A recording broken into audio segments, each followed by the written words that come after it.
El programa que arranca ahora es un espacio de Carlos Vera en La Posta. Si lo quieren aplaudir, lo aplauden a él. Si lo quieren apedrear, lo apedrean a él. Nosotros en La Posta solo nos sentamos cada domingo a mirar Veraz con biela y candila en mano.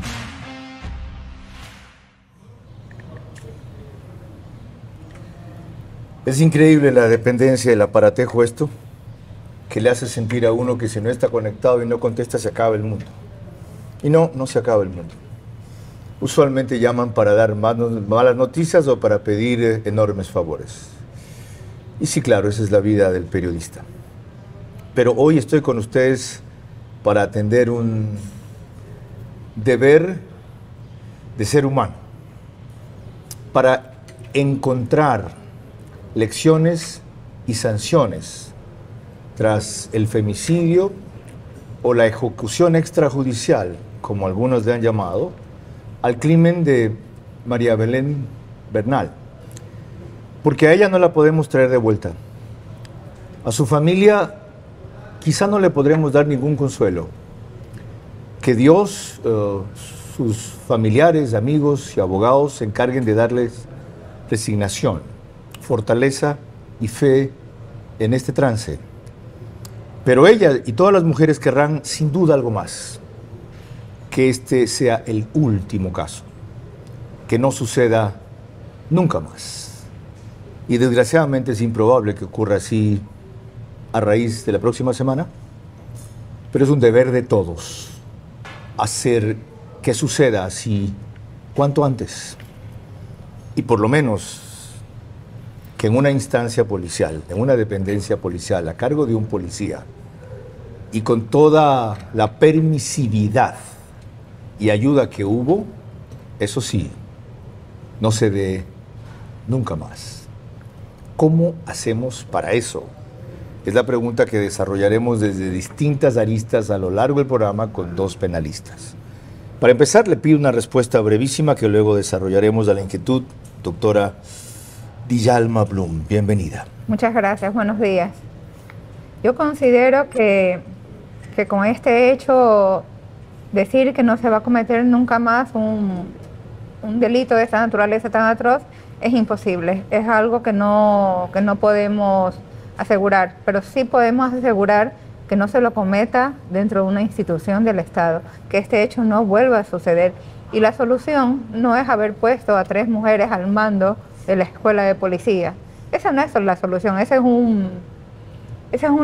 fue una medida para calmar a la sociedad, pero esa no es la solución realmente. Integraremos en la solución enseguida. Su primera reacción a la misma inquietud, abogado Daniel Curi. Realmente es una tragedia de proporciones indeterminadas. Es una cuestión que nos deja con una sensación de frustración y de indignación a todos los ciudadanos y que va a dejar una serie de elecciones que hay que empezar a tomar correcciones para que al menos intentar de que no se repitan este tipo de situaciones y que si es que se llegasen a repetir situaciones similares, pues podamos asumir las consecuencias de una manera mucho más eficaz. Empezaremos enseguida con las lecciones y sanciones con estos dos invitados excepcionales. Ambos son penalistas. Djalma Blum es magíster en Derecho Penal. Ella fue antes jueza, tiene una larga trayectoria en aquello, y Daniel Curi es actualmente catedrático de esa materia en la Universidad Católica y ejerce también como penalista. Ellos empiezan, o empezaron ya, esta entrevista, verás. Hago periodismo político desde 1975 y de opinión desde 1978. En ese género cabe ser pluralista, pero no imparcial. Mi experiencia en la búsqueda de democracia exige dejar fuera a quienes la dinamitan y criticar a quienes la construyen para que el modelo sea veraz. Respondo aquí por lo que opino. Mis invitados, por lo que expresan. Nada de eso compromete o representa a este medio. Una entrevista veraz es la mejor forma de conocer la verdad. A eso los invito. Ahora. Este espacio Veraz se emite gracias a Telconet Latam, Diario Expreso, Riona, Proyecto Inmobiliario.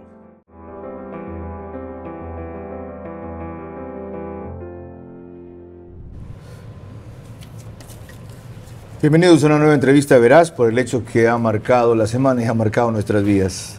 De todos, de distintas maneras, pero de todos. Y no debe ser en vano. Me siguen por La Posta de manera exclusiva para medios digitales en Facebook y YouTube. Estamos en medios convencionales por Vito TVO, Extreme TV Cable es esto. Canal 15 con normal y 709 HD, alta definición. En DirecTV llegamos por canal 194, que es de Manavisión. En señal abierta es 9, en Manaví, única provincia donde hay señal abierta. En radio, a nivel nacional, por Caravana 750M y a nivel nacional también por Diblu 88.9 FM. Normalmente después de que termine la jornada del fútbol no puede ser la retransmisión con exactitud, siempre en radio a las 21 horas. En el centro de la sierra, Tungurahua y Cotopaxi por Extrema 92.5 FM. La materia ya fue planteada, las ideas iniciales de nuestros invitados escuchadas y partamos de lo que dijo el ministro del Interior que se había conseguido el pasado miércoles, 48 horas después de que él llegó, y fue evidente que cambiaron las cosas.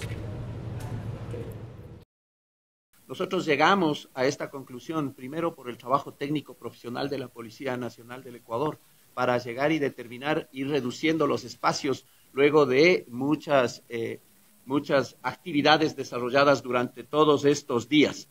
En segundo lugar, llegamos por el estado del cuerpo en lo que tiene que ver a los niveles de descomposición, en la experticia que ya se tiene con la DINASED, una de las direcciones más especializadas que tiene nuestra institución. Se puede determinar que efectivamente el tiempo no es mayor al que ha transcurrido desde el día de su desaparición. En tercer lugar, por las envolturas que se encontraron, tanto las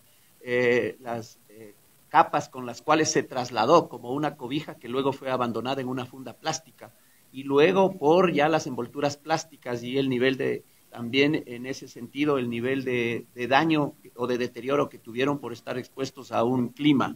Además, por la vestimenta que utilizaba, por un tatuaje que fue identificado por un familiar cercano y por algunos otros elementos. Sobre eso nosotros confirmamos y diríamos, aunque corresponde técnicamente esperar la necropsia y la ratificación en ese sentido. Comencemos con el esclarecimiento de algunos de estos hechos de lo que se conoce hasta el momento de esta grabación. Él menciona respecto al detalle de la cobija que se ve curiosamente intacta a la distancia que se la pudo captar, que la llevaron en esa cobija, pero que luego fue encontrada la cobija en una funda plástica y ella envuelta en otro tipo de plásticos. ¿Le genera a usted alguna sospecha esa descripción o primera vista de la escena? Sí, totalmente. Primero me sorprende la ignorancia del general, porque siendo un oficial de policía con tanta antigüedad, él debe conocer por lo menos las condiciones mínimas de conservación o de preservación de un cadáver. Él manifestó que el clima había afectado la conservación del cadáver. No, el clima frío y el enterramiento bajo 2 metros ayudó a que el cuerpo de María Belén se conserve y puedan encontrarse hematomas y otras circunstancias. ¿Estaba enterrada? Bajo 2 metros. Hoy una tuitera, Alejandrita, que es experta en escalar montañas, explicó que en el lugar donde se encontró el cadáver de María Belén, que precisamente fue el primer sector donde buscaron el cadáver luego de conocerse su desaparición y no lo encontraron, manifestó que tiene una inclinación de 70 metros. Realizar una excavación de 2 metros con un cuerpo envuelto en plástico, porque la cobija la habían dejado aparte dentro de una funda plástica. Eso explica por qué la cobija no tiene adherencias al cadáver. ¿Y por qué el cadáver no estaba putrefacto? Porque el frío hizo que se conservara. Por eso es que las primeras, se presume, de lo que pude conocer por la entrevista en La Posta por Anderson Boscan, es que hubo un estrangulamiento. Si hubo, Carlos, un estrangulamiento, es porque el cadáver de María Belén presenta huellas en su Debe cuello, verse ahí en la autopsia, su nuca. ¿verdad? Tiene que haber huellas en la nuca del estrangulamiento, porque si no hubiera un estrangulamiento, que es la posible causa de la muerte, hubiera habido un sofocamiento, que es otra causa, por haberle metido, digamos que un trapo en la boca. Correcto. Pero ellos encontraron huellas, entonces no es tolerable que el general, que es un hombre que ya se ha retirado de la institución y que está sirviendo a este gobierno, desconozca estas situaciones, estas condiciones. Primero, ¿cómo es posible que estemos creyendo en una tuitera? Sea o no certera, Alejandrita. Segundo, otra, en cambio, ha dicho una versión mucho más preocupante, que ella estuvo muerta mucho tiempo en el cuartel de policía, que la sacaron después, que los cadetes buscaron el sábado pasado, o sea, los 6 días desaparecida, en esa zona donde ahora la encontraron, y no estaba. Y aparentemente luego ha sido echada o colocada allí. Y esta versión habla de que, por lo tanto, hay encubrimiento de generales que estaban al corriente de estos hechos y ayudaron a encubrirlos. ¿Cómo hacemos para llegar a una versión fidedigna? ¿En el derecho penal o en técnica forense se puede? Por supuesto, los hechos. Alejandrita, yo antes de dar como cierta una posible expresión, un posible indicio, investigo el perfil. Esta señora es una experta en escalar montañas, conoce el sector. Lo grave del caso, Carlos, es que el comandante Fausto Salinas, cuando iniciaron la búsqueda, la iniciaron en ese sector, y donde encontraron el cadáver, a pocos metros, queda un lugar conocido como el Paseo del Cadete. O sea, el teniente Cáceres... Es un sitio por donde normalmente ellos se van a entrenar. ¿Dónde entrenan? Es un tránsito de ellos. Es muy conocida esa parte. Entonces, es imposible, es que no es posible. Ahí es que aparece todo este aparataje estatal para establecer, en base a los indicios y a los hechos, a las circunstancias de la desaparición y el posterior descubrimiento del cadáver, de que ha habido una participación del Estado. No estoy hablando del gobierno, y quiero ser muy enfática, estoy hablando del Estado, de una entidad del Estado. Indudablemente el tipo tuvo ayuda. Por supuesto. Tuvo colaboradores. Totalmente. Okay. Por acción y por omisión. A eso entraremos después. Daniel Curi habló de que hay que sacar lecciones y propender a sanciones. Preliminarmente, ¿cuáles son las lecciones? Las acciones que se deben tomar y que se están tomando ahora no son solamente las penales, sino también hay las sanciones administrativas, ¿verdad? El problema es que muchas de estas sanciones administrativas también tienen un procedimiento algo engorroso, y yo creo que se debería revisar nuevamente estos procedimientos que hay, sancionatorio administrativo, pero especialmente para el tema policial, ¿verdad? No puede ser de que hay muchas instituciones que dentro de sus sistemas administrativos tienen una infracción específica que viene a ser el tema de abusos sexuales o violencia de género, y que ya por eso de ahí se puede investigar directamente, pero que hay otras instituciones donde se diga, no, es que primero tiene que investigar la Fiscalía para ver cómo actuamos, okay, o primero tiene que pasarlo de acá para luego poder sancionar. Y además sanciones administrativas, en el caso de la policía, la más grave es darles la baja, es decir, darles un premio, liberarlos de que sigan en la institución, no tengan que hacer informes ni reportes. Supuestamente el castigo es que ya no pueden ser policías, cuando el castigo debería ser irse a la cárcel.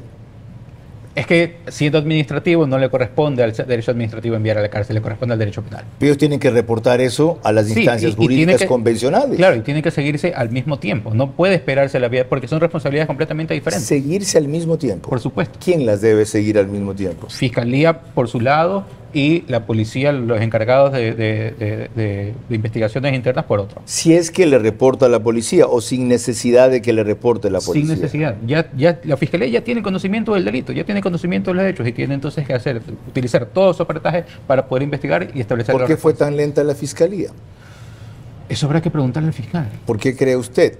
A ver, yo creo que de una u otra manera, al momento en que el propio asesino, lo voy a decir de esa manera, ¿verdad?, va a poner la autodenuncia, ya, entre comillas, autodenuncia, porque está denunciando un hecho que él mismo hizo, como si él no lo hubiera hecho, yo creo que eso causó algo de despiste, ¿ya? Pero ahí lo que primero que tuvo que haber hecho la fiscalía es, a ver, antes de tomarte tu versión o antes de cualquier cosa, queremos investigar qué es lo que ha pasado. Aparentemente se lo hizo algo al revés. ¿Ese fiscal despistado, Giovanni García, debe seguir en funciones? A mi opinión, yo creo que se debería iniciar un sumario administrativo. ¿Debe ser investigado? Debería ser investigado, pero nuevamente, ahí entramos otra vez a la discusión del tema de que necesitaría entonces una declaratoria de manifiesta negligencia, ¿verdad? Entonces, hay que ver si el individuo es presionado, fue sobornado, es un cobarde o es un inepto. Pueden haber sido muchas otras razones o pueden haber sido estas. Se tendrá que investigar, ¿verdad? Pero de una u otra manera... ¿Quién lo investiga? ¿La propia fiscalía? La propia fiscalía, pero sus actuaciones deberán ser investigadas por una entidad jurisdiccional, ¿verdad?, que deberá emitir entonces, analizar la actuación de él, ¿verdad?, para decir si es que hubo manifiesta negligencia o no. ¿Y por qué es importante esto? No es que se están buscando culpables, se deben buscar culpables. Porque es uno de los principales que pudo haber evitado esto si procedía con un poquito de malicia. Simplemente con eso, no, eso va contra los derechos humanos. ¿No podía alguien pedir? ¿Quién debía pedir? De paso, ya lo vamos a ver. Que se lo detenga 24 horas para investigaciones, por no declararse satisfecho o no ser suficientes las 8 horas de que estuvo bajo investigación. ¿Quién ha dicho que la policía es tan perfecta que en 8 horas reúne todos los elementos de juicio como para sacar una conclusión? No, no hay nada que lo señale. O sí, pero no es contundente, esperemos un poco más. La doctora Dialma Blum estuvo el domingo pasado en Vera a su manera y desde entonces, con esa anticipación, tenía este tipo de reservas respecto a lo que sucedió.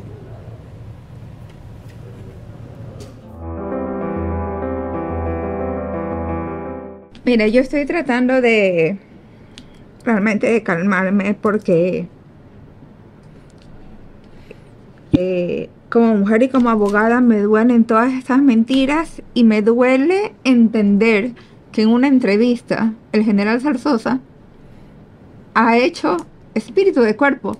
Le dije yo, Carlos, que no había ninguna denuncia en la página web de la fiscalía. El teniente Cáceres fue a su institución, a la DINASET, a presentar una denuncia y ellos no lo pusieron en conocimiento inmediato de la fiscalía. No lo hicieron.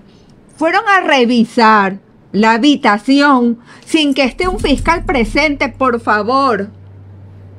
Sin que esté la autoridad presente, lo dejan rendir versión y no le informan al fiscal de los hallazgos que estaban y lo dice en esta entrevista de manera pública. Es que él debería estar preso en este momento, como lo debería estar el comandante Fausto Salinas y como lo debería estar el general Patricio Carrillo.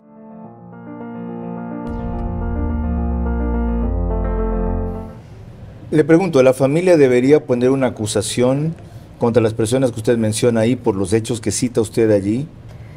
Sí lo debería hacer, pero no todavía, porque tengo entendido que recién le van a formular cargos al teniente Cáceres y para el caso del procesamiento de la cadete Jocelyn Sánchez debería haber una inmediata reformulación de cargos porque ya no estamos hablando de una desaparición involuntaria. Ahora es el mismo Estado que tiene la obligación de investigar y de hacerlo de oficio. ¿Cómo deberían reformularle los cargos a la cadete Jocelyn Sánchez? Tengo entendido que el fiscal, este señor Giovanni García, debió desde ayer ya haber solicitado la reformulación de cargos, si es que la va a hacer, si es que le va a formular cargos por asesinato, porque ya quedaría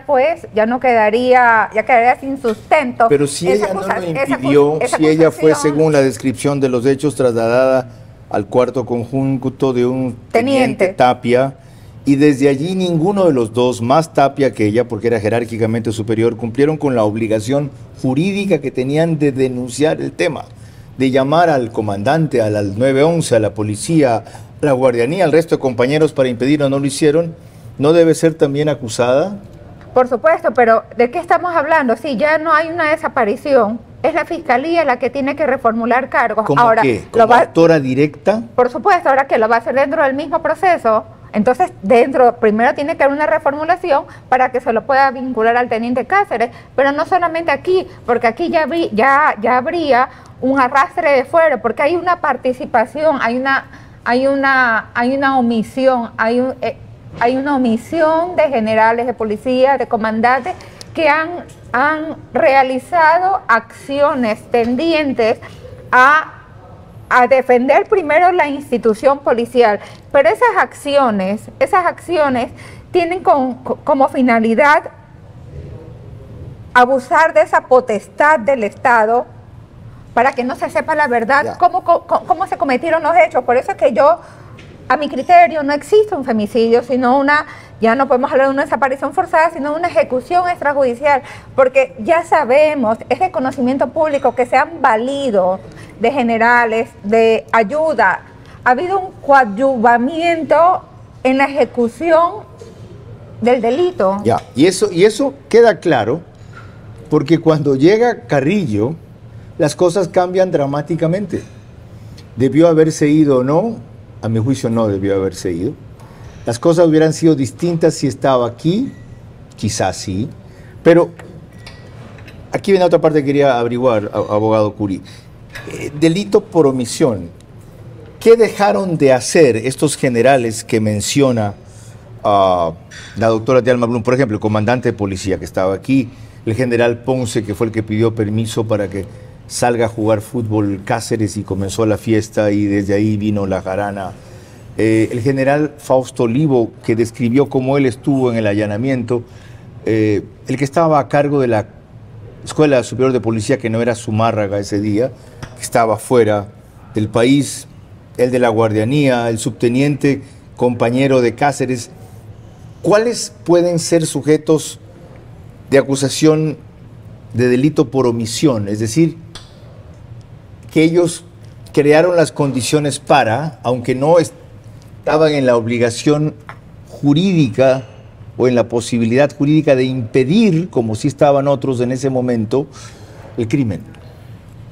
A ver, por un lado, no hay que confundir responsabilidad administrativa con responsabilidad penal. Eso es clarísimo, ¿verdad? Responsabilidad administrativa, pues se tendrá que averiguar y puede ser que va a ser más extensiva que la responsabilidad penal, porque la responsabilidad penal es personalísima y además tiene que responder a la infracción de un deber concreto, ¿verdad? A una posición de garante concreta que esa persona tenga, ¿verdad?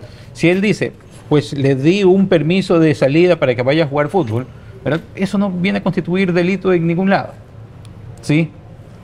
Lo que hay que centrarse, porque hay capas y capas y capas de análisis que hay que hacer, es quiénes son las personas que en ese momento conocían el hecho y que conociendo el hecho tenían la obligación de impedirlo. De acuerdo, está claro eso. Y las que no conocieron el hecho, pero propiciaron las condiciones sin saber que iba a terminar eso. Desde luego, Ponce, cuando da el permiso, pide, que de paso miente, no dice para qué iba, a salir Cáceres. No se imagina que el tipo se va a pegar la borrachera del siglo y que va a venir en las condiciones que vino. No sé si el perfil psicológico lo tenían, peor a cometer lo que cometió, y menos si tenían los detalles de sus andanzas.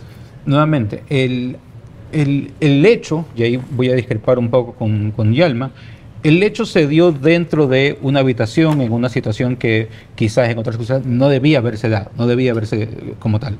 Pero es un hecho individual, no es un hecho que el Estado ha ordenado una muerte como una forma de ejecución extrajudicial. Es un femicidio, es una forma que se dio dentro de una relación de pareja, ¿verdad? En una serie de diferencias y que de esa manifestación machista, pues se ha matado a una mujer en ese sentido, ¿verdad? Más a ver, sí, perdón, concluye. No, y a partir de eso hay que ver el ambiente en el que se rodean esas personas, ¿verdad? Porque si dicen que estaba la otra persona que estaba detenida, ¿verdad? ¿Qué papel jugó ella? tenía ella la obligación, estando de frente con el hecho, de impedirlo, ¿verdad? Porque también hay el famoso bystander effect, ¿verdad? Que es este efecto donde si muchas personas ven a una persona que está en peligro, ¿verdad? La gente dice, bueno, alguien más lo va a ayudar. Alguien más lo va a ayudar, alguien más lo va a ayudar. Y es un efecto psicológico que se ha estudiado bastante. A diferencia ¿verdad? de los que tienen la obligación jurídica de impedirlo, según dice el propio COI. Exacto, ahí es donde entramos justamente. ¿Una cadete cómo no va a tener la obligación jurídica de impedirla? Si tiene formación policial, si tiene esa disciplina. Está en formación policial. Si está siendo educada para eso. Exacto. Si acaba de hacer una promesa de eso. Pero ahí es donde cabe hacer la pregunta, y yo también me la hago, si es que el cadete como tal, como cadete, como estudiante para ser policía, ya tiene ese mismo nivel de obligación. Okay. A diferencia de los tenientes, que ellos sí la van a tener 100%. Qué interesante aclaración y discusión. De paso, cuando volvamos, puede ser esto descrito como un crimen de Estado, cuestión que se ha empezado a discutir ya.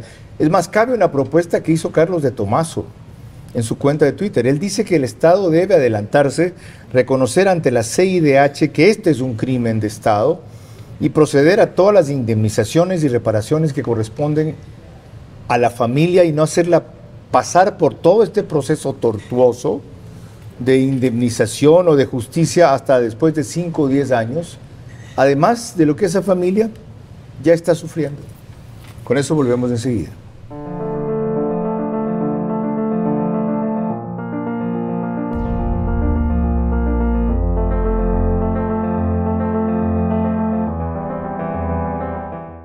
Cambió la forma de hacer negocios. Cambió la forma de aprender. La forma de cuidarnos. Cambiaron las oficinas y las salas de reuniones. Y aunque los cambios siempre son un desafío, el éxito está en contar con el aliado correcto. En utilizar la tecnología de hoy para ser la empresa que quieres ser mañana. El momento es ahora. Telconet Latam. Ya les anticipé una pregunta que pediría respuesta en este bloque siguiente. ¿Es o no esto un crimen de Estado?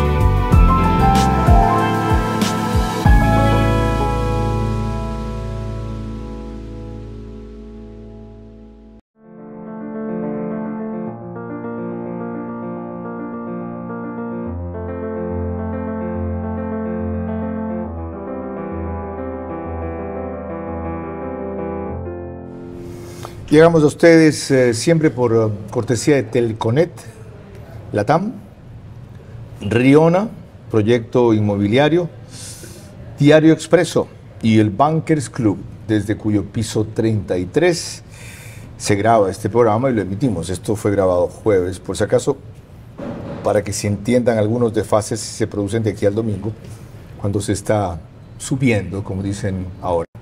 Antes de responder la pregunta que dejé pendiente, ¿es o no esto un crimen de Estado? Veamos un fragmento de las declaraciones que dio en ver a su manera el lunes. Apenas llegó el general Patricio Carrillo, quien es ministro del Interior.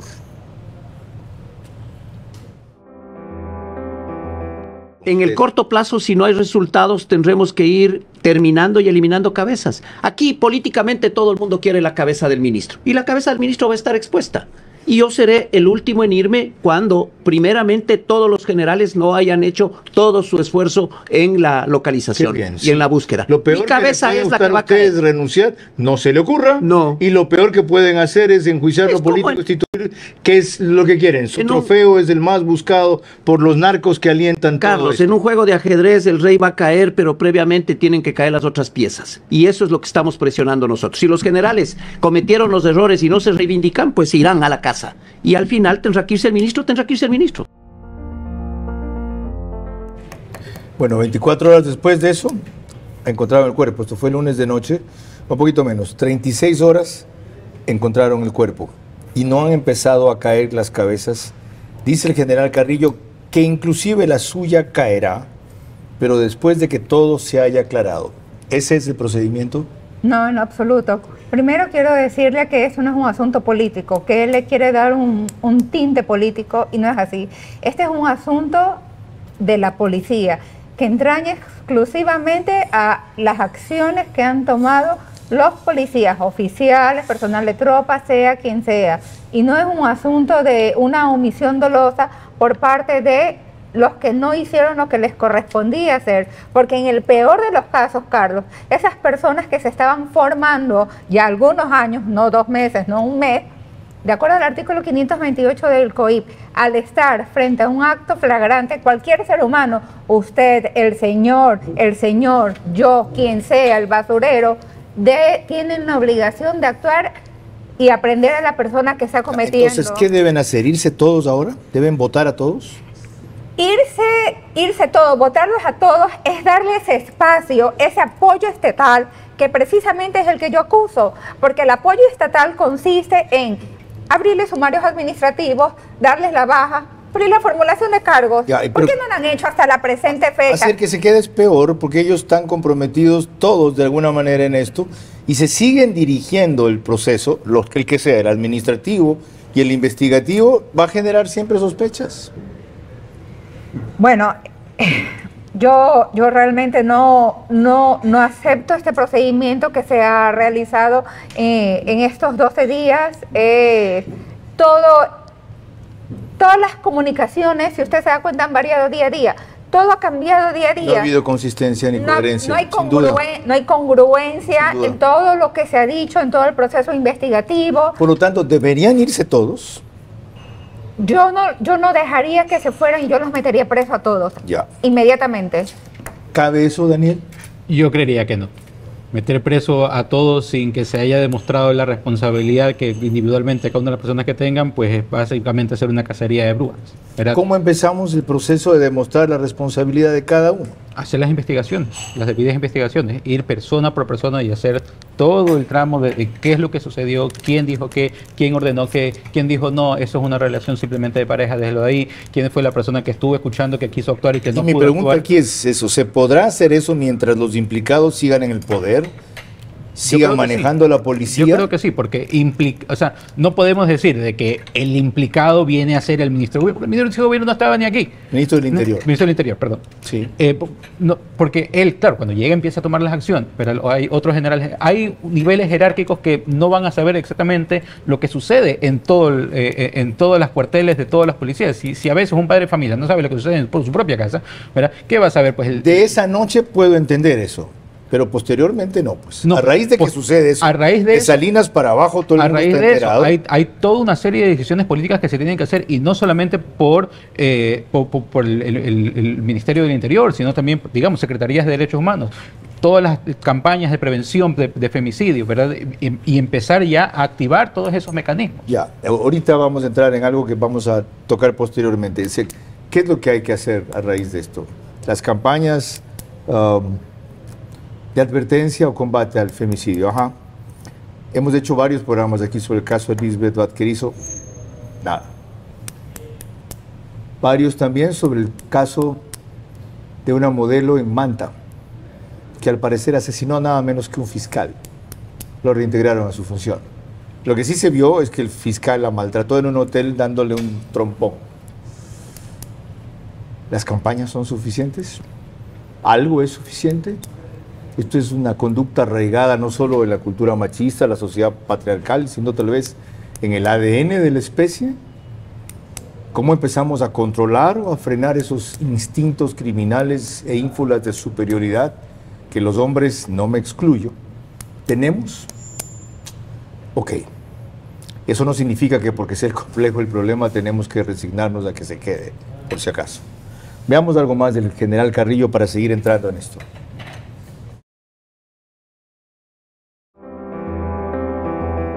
Yo tengo conocimiento que existe la denuncia presentada en la DINASED con formato de Fiscalía General del Estado, pero está presentada. No aparecía en la página de Fiscalía hasta ayer. Bueno, ese tema puede haber sido un retraso, pero en términos generales hay inclusive el número de noticias. ¿Cómo es posible que la DINASED, que usted mencionaba, es una división ultra eficiente de la policía, no haya trasladado enseguida eso a la Fiscalía? Bueno, esos temas son esos errores que ahora se empiezan a mirar como hallazgos y que están poniendo en duda la legitimidad del procedimiento, es lo que tiene que investigarse. Sí sabe lo y grave nosotros que es esto, pero no, eso genera la sospecha de que hay espíritu de cuerpo. Pero ese tipo de errores son los que están arruinando a la policía en unas circunstancias que cuando más la necesitamos, y es la que más se enfrenta al narcotráfico.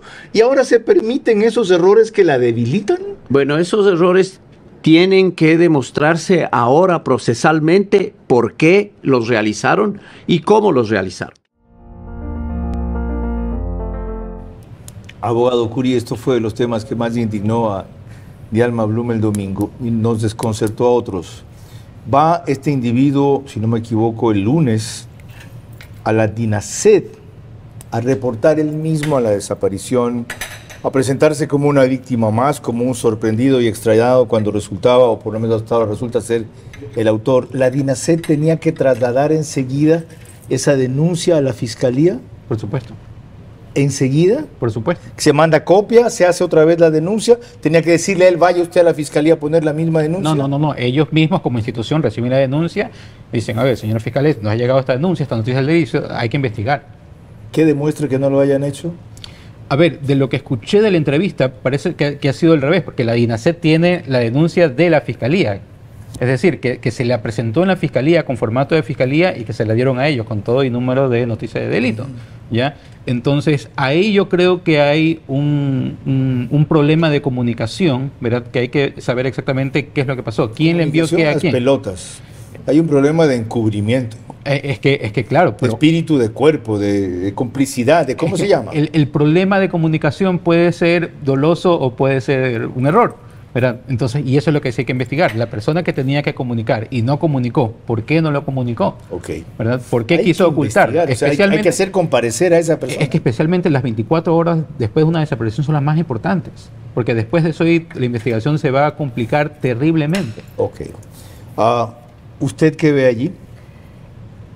Primero, esto no es un hallazgo. En la DINASED no se presentan las denuncias que se deben de presentar en la Fiscalía de turno cuando existe un hecho que uno debe de poner en conocimiento cuando sucede fuera de las horas laborables.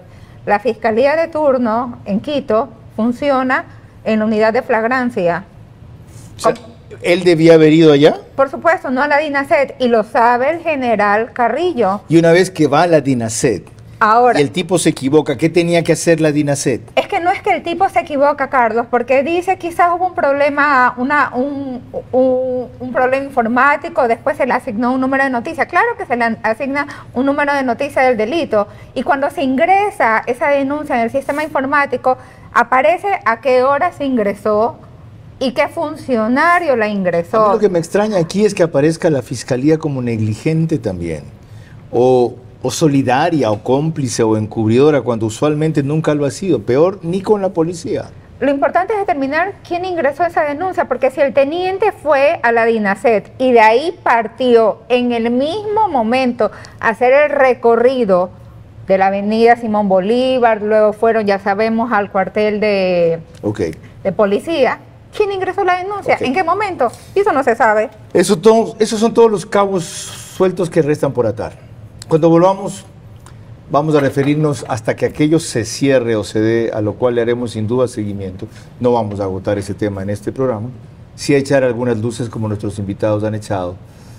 A ver de aquí en adelante qué se debe hacer para que esto no quede en el escándalo de moda y luego se vuelva el olvido rutinario.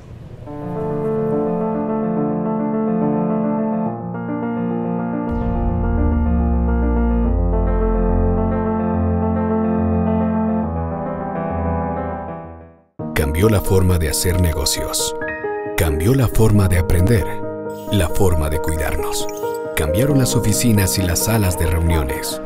Y aunque los cambios siempre son un desafío, El éxito está en contar con el aliado correcto, en utilizar la tecnología de hoy para ser la empresa que quieres ser mañana. El momento es ahora. Telconet Latam. Cuando volvamos, hemos hablado mucho de sanciones y algo de lecciones. ¿Cuáles son las lecciones? ¿Y qué nos tocará hacer a todos? Será lo que trataremos. La verdad es tu derecho. No se vende, no se compra, no se negocia. La verdad se busca hasta encontrarla, donde sea, sin importar las adversidades, riesgos ni obstáculos. La verdad siempre prevalecerá. Aunque duela, aunque incomode, aunque muchos tiemblen, aunque pocos la crean. En Diario Expreso estamos comprometidos con la verdad, porque los ecuatorianos la merecen y es nuestra obligación llevarla cada día a todos los rincones del país. Diario Expreso, 49 años sin miedo a la verdad.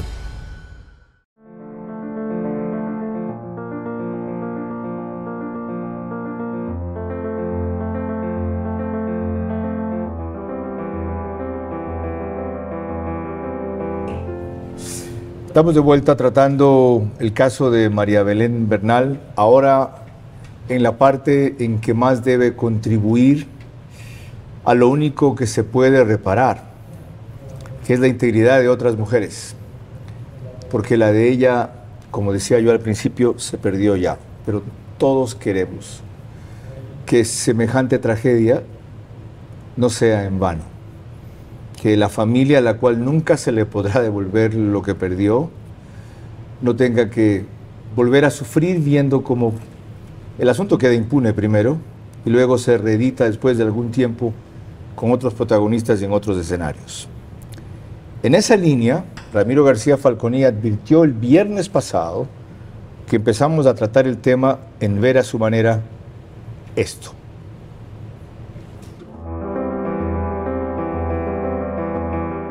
Cuidado, lo que nos ofrecen son cabezas de trofeo.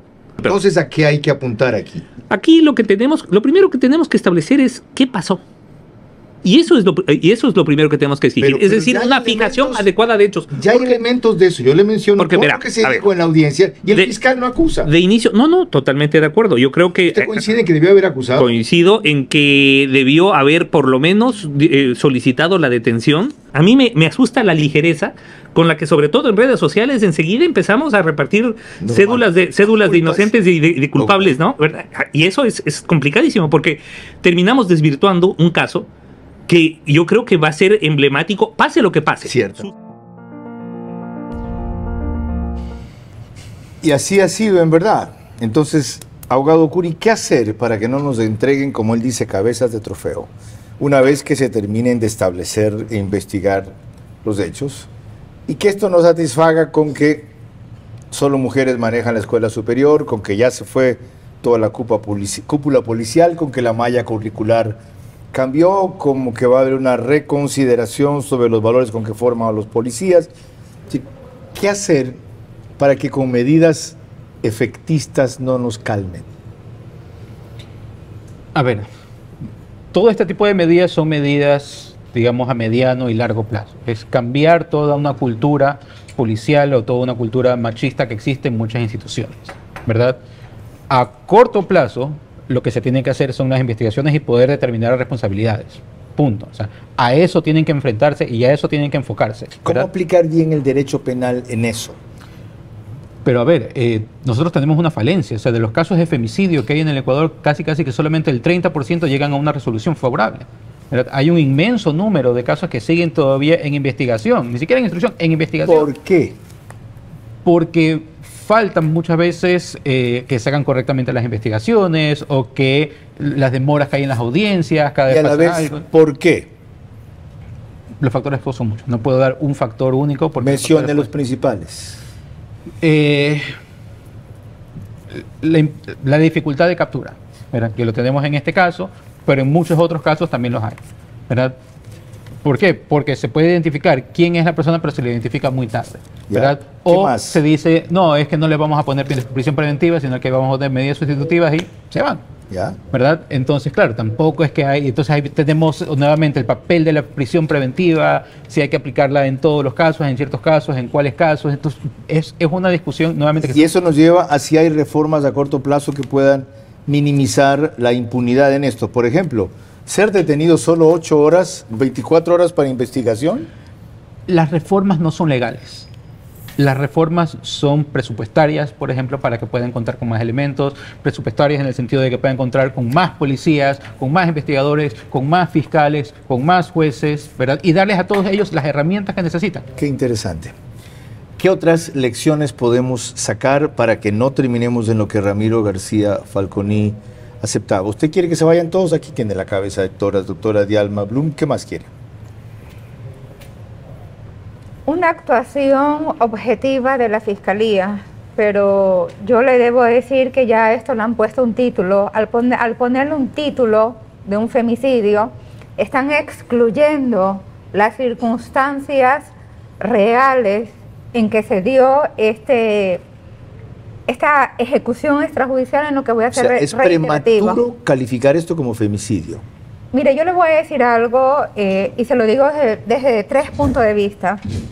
Se lo digo como mujer, se lo digo como abogada y se lo digo como ex jueza a quien le tocó juzgar en turnos de flagrancia muchos actos de violencia de género. Cada vez que yo realizaba una audiencia de flagrancia de violencia intrafamiliar, tenía que suspender la audiencia, salirme en minutos, llorar, porque lloraba desconsoladamente, porque no soportaba esto. Para mí se hace intolerable que 35 personas no hayan hecho nada y que esas 35 personas a 12 días de ocurrido un hecho no se les haya formulado cargos, porque sí tuvieron participación, porque el código les endilga una conducta que no ha sido objetiva en la investigación por parte de la Fiscalía ni en los elementos recabados por la policía, donde ha habido una cadena que se ha roto a propósito. Eso es muy grave. De parte de la policía lo puedo entender, no justificar. De parte de la Fiscalía me llega a extrañar, porque inclusive la fiscal ha referido que ella pidió en un chat, en un WhatsApp es la palabra que usa, al ministro del Interior hacer seguimiento de eso y no lo hizo. ¿Por qué la Fiscalía, que se destaca, o por lo menos todos creemos que se destaque, yo creo que se destaca, por ser muy rigurosa en esto, no infalible, no completa, no perfecta, no omnipresente, pero rigurosa, aquí tiene esos vacíos?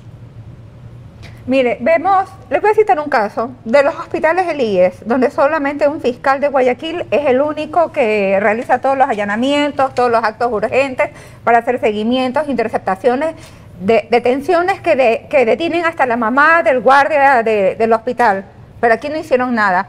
O sea, el fiscal no hizo lo que le correspondía hacer con celeridad, con objetividad. Ok, hay que investigar al fiscal. ¿Qué elementos configuran el delito que usted cree que se ha cometido, la ejecución extrajudicial? La participación del Estado. Efectivamente, hay una participación de un apoyo estatal, no en la ejecución de la infracción, porque en la ejecución de la infracción, estoy hablando cuando él asesina a ella y cuando se cometen los actos previos, que es la golpiza y que pudo haber sido evitada para llegar a un crimen. Hubieron actos posteriores, que son los de conocimiento público. Son los que y que relatado. Esos elementos son los que dan el apoyo estatal.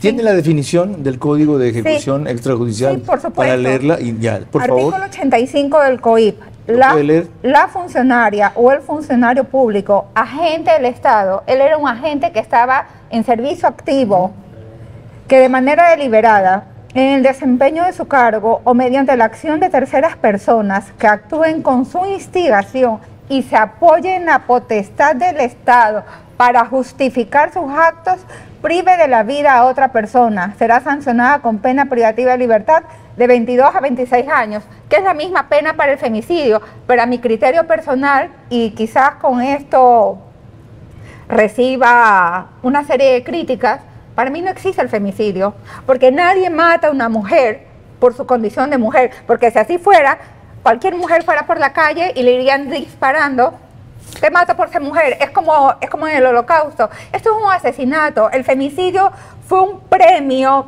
para cumplir ciertas tendencias políticas y favorecer a colectivos. Qué curioso, nunca había oído esa definición, yo discrepo con ella. Yo sí creo que muchos hombres, no solo por homofobia, sino por deformación, degeneración, trauma, complejo, inferioridad, en fin, una serie de factores desde psíquicos hasta culturales, matan a una mujer por ser mujer. Le tienen ese nivel de odio, de desprecio, de animadversión. Es que cuando hablamos de femicidio estamos hablando de un asesinato que se trata como una expresión de poder, realmente, ¿verdad? Porque generalmente las culturas occidentales han tenido una situación donde el hombre es el que manda en la casa y la mujer de una u otra manera se mantiene... Sí, para que haya femicidio necesariamente tiene que haber alguna relación de poder, de jerarquía del hombre sobre la mujer. No necesariamente, porque también puede ser, pero hay una asimetría de poder y que como una expresión de esa asimetría de poder es que se hace femicidio. Ese es el requisito indispensable. Sí, claro, ¿ya? O al menos es que se lo trate como una forma, porque tienen, por así decirlo, dos maneras, ¿verdad? Una forma que viene a ser similar al racismo, que también viene a ser reflejo de una u otra manera, una relación de poder, y la otra manera que viene a ser de la manera como expresión de violencia de género, ¿ya? Por eso es que yo digo, en este caso realmente lo que hay es un femicidio, pero por detrás, y posteriormente, también está el tema del fraude procesal, ¿ya? Y de obstrucción a la justicia, y de todas esas personas que actuaron en alrededor de este hecho, sin olvidar la posibilidad de que diversos injustos puedan llevar a un mismo resultado. Es decir, fraude procesal se llama ahora lo que antes era, cuando yo estudiaba derecho penal, encubrimiento. Claro. Pero cambiaron la figura. La figura nuestra del fraude procesal recubre varios tipos de conductas, ¿verdad?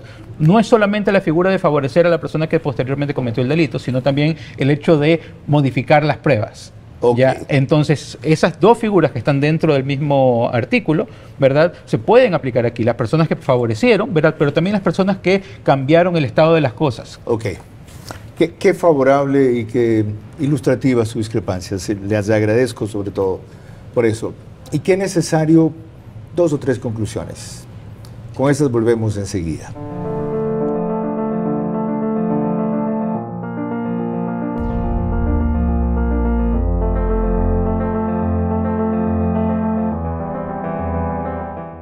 Bueno, ¿y ahora qué? Lo que se debe hacer a corto plazo y a mediano plazo ha quedado claro. Inclusive el hecho de que reformas no son necesarias, sino, decía, cambios operativos, y para eso es vital lo presupuestario, Daniel Curi. Ok, ¿y ahora qué?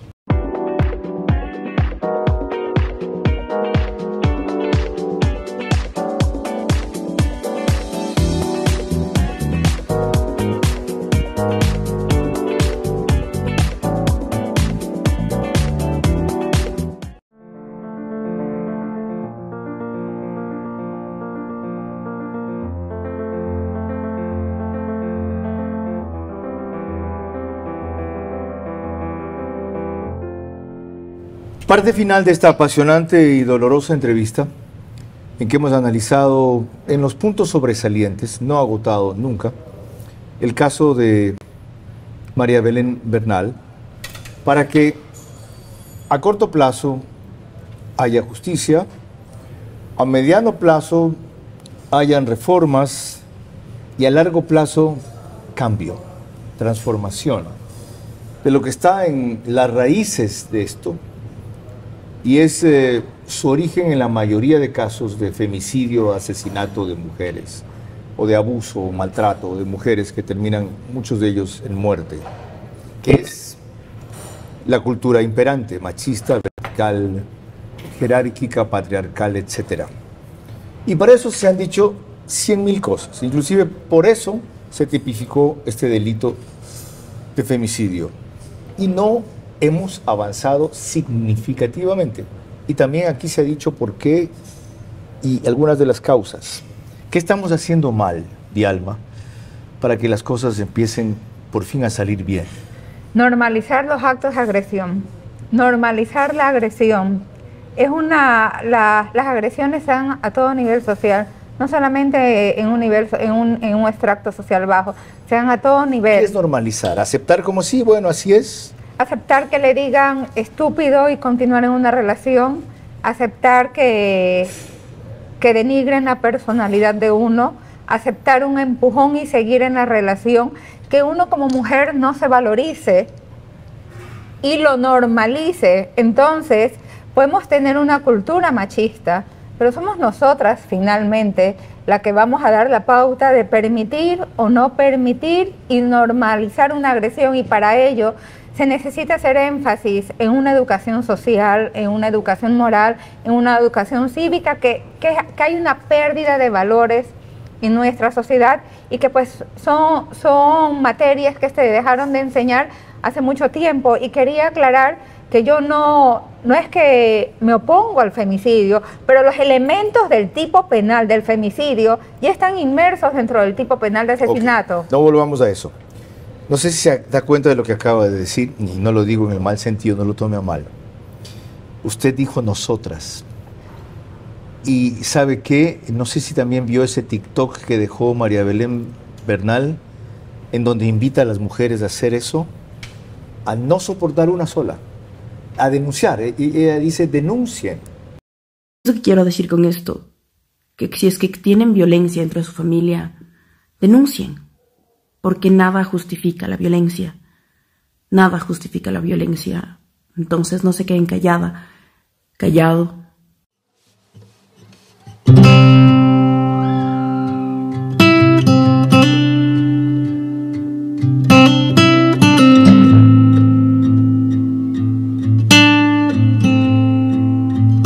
Eso es impresionante, es decir, que el primer paso está en la mujer. Así es. Ya, Daniel, responda la misma pregunta. ¿Cómo hacemos para que este caso no sea estéril y empujemos una transformación sostenida que signifique un cambio? Lo más importante viene a ser de una u otra manera la participación ciudadana exigiendo esos cambios, ¿verdad? De una u otra manera, todo político, ¿qué es lo que mira? Votos. Y si la ciudadanía le exige a los políticos, necesitamos estos cambios, ya no podemos tener esta situación, ¿verdad? Este estado de cosas es insostenible, ¿verdad? Eso es lo que va a motivar de una u otra manera a que existan esos cambios, ¿verdad? ¿Por quién vamos a votar en las siguientes elecciones? ¿Verdad? ¿Qué es lo que le podemos exigir a los gobiernos? ¿Verdad? No es solamente un asunto de empoderamiento femenino, por supuesto. Pero también los hombres miran lo que está sucediendo y no dicen nada, y no denuncian, no critican, ¿verdad? Y a veces el no criticar, el no denunciar, solamente el no criticar ya viene a ser una forma de normalizar esa violencia. Correcto. Entonces, qué formidable propuesta. Mil gracias a ustedes. Y ojo con esto último, que es a corto plazo lo que más posibilidades puede tener. Que las mujeres no paren el movimiento que han empezado. Y que no solo acudan con su protesta frente a la comandancia de policía, que no la dejen tampoco, pero que la planteen sistemáticamente ante todos los organismos que, siendo poder del Estado, tienen ese tipo de conductas, pero que no dejen a nadie sin mencionar. ¿Recuerdan a nivel mundial el movimiento que se generó a raíz de que una mujer se decidió a romper el silencio y a contar cómo un productor de cine había sido un maltratador que sistemáticamente propiciaba violación, atropellos y vejámenes contra ellas a cambio de X y Z cosas? Bueno, ahí comenzó un movimiento mundial que ha producido grandes logros, aunque no una total transformación. Algo así debe empezar aquí. Y las protagonistas deben ser mujeres con apoyo de los hombres. Esta es también nuestra responsabilidad, este es también nuestro reto, porque llevamos la mayoría en lo más profundo de nuestro ser esa formación injusta, obtusa, machista, patriarcal, que desde el hogar, como decía, desde los valores se inculca. Es decir, el hombre no puede llorar, el hombre es el rey de la casa, el hombre tiene que mandar, etc. A Dios gracias. En mi vida En los conflictos de pareja que por supuesto he tenido, tengo 4 divorcios. Jamás le he dado ni siquiera un tingazo a una mujer. Pero no es esa la única forma de maltrato. Hay otras que llevan a conductas a veces peores. Y otra vez vuelvo a decirlo, a Dios gracias, me he librado, porque Él debe haber intervenido cuando alguna situación pudo desviarse o degenerar en aquello. Entonces, cada uno hacer una introspección primero. Y en lo público, no confundir a algunos de la policía con toda la policía. Eso es lo que la mafia quiere, eso es lo que el narcotráfico quiere, eso es lo que el crimen organizado quiere. Aprovechar que un cobarde, varios miserables, algunos generales, 3 o 4 subtenientes, unos pocos coroneles, han sido parte de este delito y a propósito de aquello, acabar con la única fuerza que ahora está haciendo algo de contención frente a lo que se quiere consagrar, que es que el narcotráfico se tome por completo el Estado. Mucho cuidado con generalizar, porque eso nos lleva a errar. Hasta el próximo domingo.